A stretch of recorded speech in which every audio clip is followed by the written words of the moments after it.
నువ్వనుకున్నట్టు మీ పిన్ని బాబాయ్ మంచివాళ్లు కాదు. వాళ్ళు మాట్లాడుకోవడం నా చెవులతో విన్నాను. వాళ్ళు నాటకం ఆడుతున్నారు. నాటకం ఆడాల్సిన అవసరం వాళ్ళకేంటమ్మా? డబ్బులు తీసుకున్నారని నింద మోపారు. వాళ్ళ డబ్బు నిమిషాల్లో తిరిగిచ్చేశారు.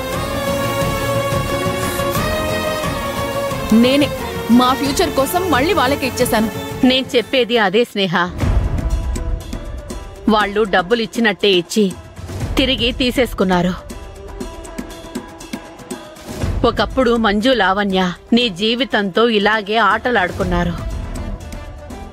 శివను నిన్ను చాలా ఇబ్బందులు పెట్టారు. ఇప్పుడు మళ్ళీ వీళ్ల వల్ల అదే జరుగుతుందని నాకు భయమేస్తుంది. అమ్మా, అప్పుడు యమజ వల్ల అదంతా జరిగింది. నిజానికి యమజ టార్గెట్ కూడా మేం కాదు. కావేరిని సాధించే క్రమంలో మమ్మల్ని ఇబ్బంది పెట్టింది. స్నేహ, అసలే కావేరి జీవితం సుడిగాలిలో చిక్కుకున్నట్టుంది. వీళ్ల వల్ల మీరిద్దరు కూడా లేనిపోని గొడవల్లో చిక్కుకుంటారనేదే నా భయం. అమ్మా, మా పిన్ని బాబాయ్ ఎలాంటి వాళ్ళో నాకు బాగా తెలుసు. వాళ్ళని నా చిన్నప్పటి నుంచి చూస్తున్నాను. వాళ్ళలాంటి వాళ్ళు కాదు. నువ్వు అమాయకురాలివి స్నేహ.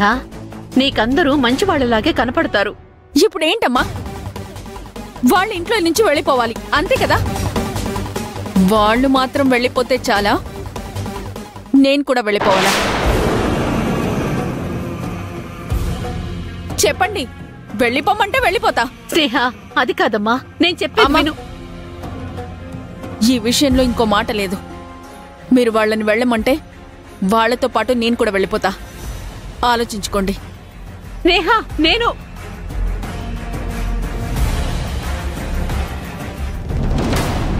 చూడండి పెళ్ళంగారండి, అమ్మాయి మన వైపున్నా ఈ రుక్మిణమ్మ శివ లేనిపోని పుల్లలు పెడుతున్నారు. పెట్టనియవయ్యా, ఆ పుల్లలతోటి వాళ్లకు చితి పేరుస్తాను. మన కల్లుడు కన్నా రుక్మిణమ్మ వల్లే ఎక్కువ ప్రమాదం ఉంది. అర్థమైంది. ఈ రుక్మిణిని ఇంట్లోంచి బయటికి గెంటేద్దాం, లేదా మన గురించి ఆలోచించడానికి కూడా భయపడేలా చేద్దాం. పద.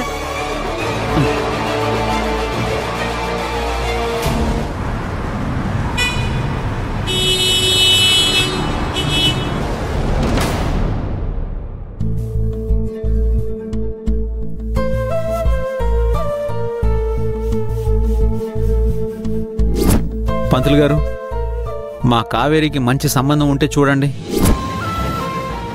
నువ్వు ఇంట్లో ఉండాలి అంటే పెళ్లికి ఒప్పుకోవాలి. ఎలా వేశాను ప్లాన్? యమజ ఈసారి నన్ను నిజంగానే పద్మ వ్యూహంలో ఇరికించింది. తన ప్లాన్ ప్రకారం నేను పెళ్లికి ఒప్పుకోవాలి, లేదా ఇంటి నుంచి బయటికి వెళ్ళిపోవాలి. అలా రెండూ జరగకుండా తప్పించుకోవాలి.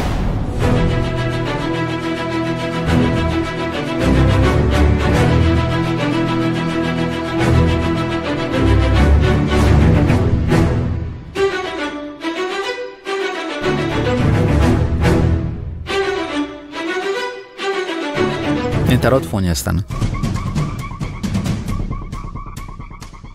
కావేరి, కావేరి,